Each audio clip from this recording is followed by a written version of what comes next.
បាទជ្រាបសួរបាទខ្ញុំបាទប៉ែនផលិកាអនុរដ្ឋលេខាធិការក្រសួងកសិកម្មរុក្ខាប្រមាញ់និងនេសាទ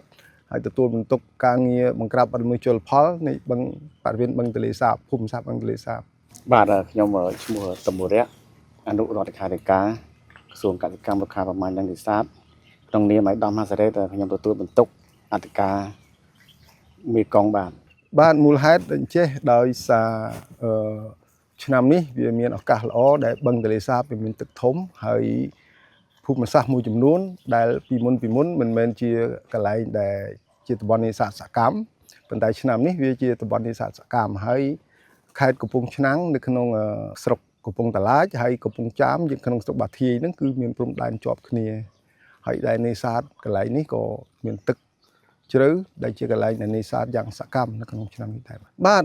តាំងពីព្រឹកមកយើងបានសហការគ្នារវាងអធិការមេកុងលើហើយនិងអធិការខាងមុខបឹងទន្លេសាបព្រមទាំងខណ្ឌពាក់ព័ន្ធមានខណ្ឌកំពង់ឆ្នាំងនិងខណ្ឌកំពង់ចាមហើយយើងចូលរួម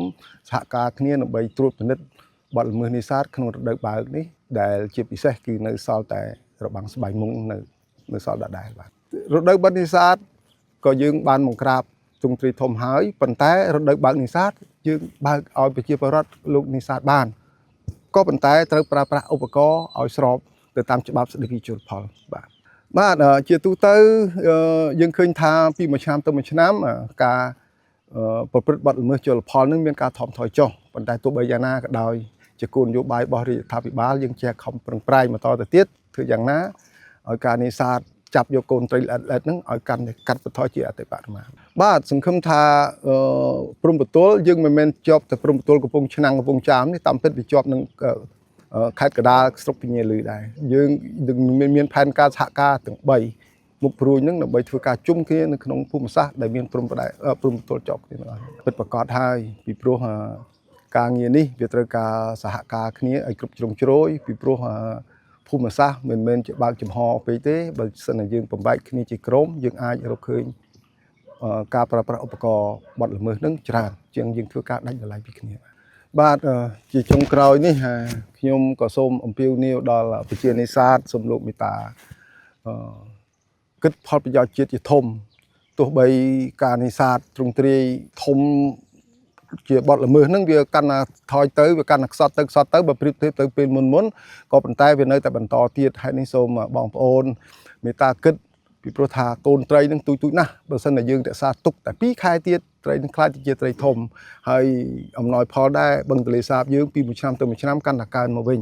ដោយសារការយល់ដឹងរបស់បងប្អូននឹងដែរប៉ុន្តែនៅតែមានបងប្អូនមួយចំនួនតូចទេដែលគាត់នៅតែបន្តការដាក់ឧបករណ៍នេសាទជាពិសេសគឺបាំងស្វែងមុខនេះតែម្ដង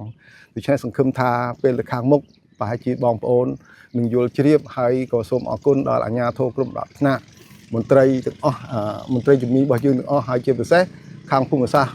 បឹងទន្លេសាបយើងខ្ញុំនេះក៏សូមថ្លែងអំណរគុណដល់កងយុទ្ធពលខេត្តប្រាក់ភូមិន្ទដែលបានសហការយ៉ាងសកម្មក្នុងការបង្ក្រាបបទល្មើសជលផលដែលធ្វើឲ្យទិន្នផលត្រីឆ្នាំនេះមានដំណឹងថានឹងមានផលច្រើនជាងសពមួយដងបាទសូមអរគុណបាទសូមអរគុណ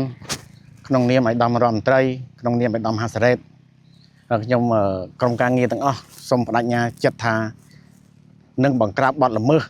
ឲ្យខានតែបានដូចជាព្រៀងរលឹមដើម្បីបង្កើនផលស្តុកត្រីឲ្យបានច្រើនសម្រាប់បម្រើប្រជាពលរដ្ឋបាទសូមអរគុណបាទ